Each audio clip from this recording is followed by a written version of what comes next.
Deep in the ancient lands of pharaohs and koshari lies the mighty and glorious Bullshit Mountain.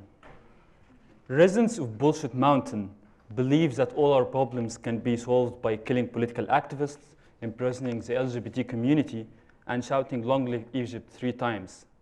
And of course, torturing anyone who doesn't shout this back. But alas, for residents of Bullshit Mountain do not understand that we will never see the sun of tomorrow so long that without tearing down their Bullshit Mountain. My name is Hussein Baoumi. I'm a Global South community organizer, and today I'll show you how we are washing down their stinky mountain. So back around a couple of months ago, Human Rights Watch described the current situation in Egypt as the worst human rights crisis in Egyptian modern history. And indeed it is. Thousands have died, hundreds of people have disappeared, and tens of thousands lie now in overcrowded and disease-filled prisons.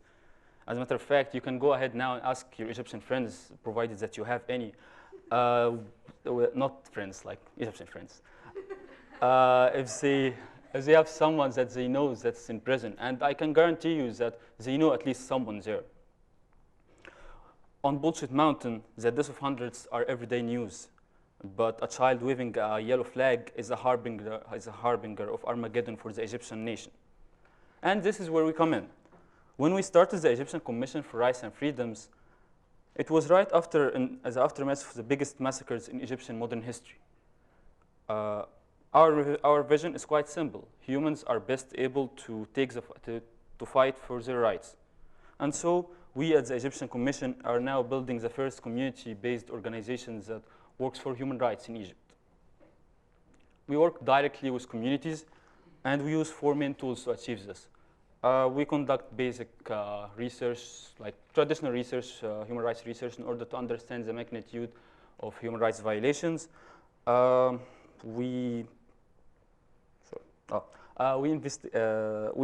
build the capacity of local human rights activists in order to take the fight for their own rights within their communities.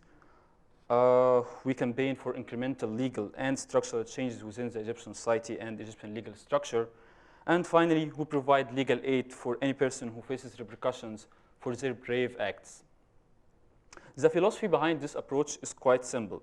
We aim to entrench the values of human rights within every single person in Egypt by showing them that they can solve their own problems if they stand together and if they believe that they have a right and that they should fight for this right.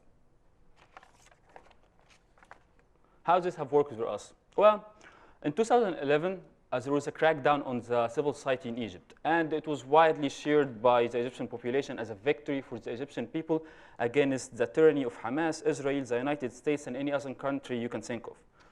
2 months ago, the Egyptian government started another crackdown on the civil society.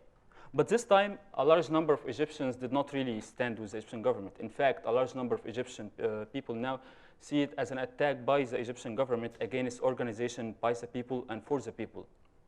And this is something very important because for the first time in Egypt, you could see that the Egyptian population actually think positively of the civil society and think positively of human rights organizations. And so I get asked a lot on why we still fight, why don't we just run away, why don't we just, and I realize the irony is that I live in Colombia now, but anyway, and why we still fight for human rights in Egypt. But I think that, I can say now that I can still fight on for human rights in Egypt because I feel that I'm contributing to a project that's helping in flushing this Bullshit Mountain down to the drains of history. Thank you. And I will introduce the next speaker who hopefully won't be.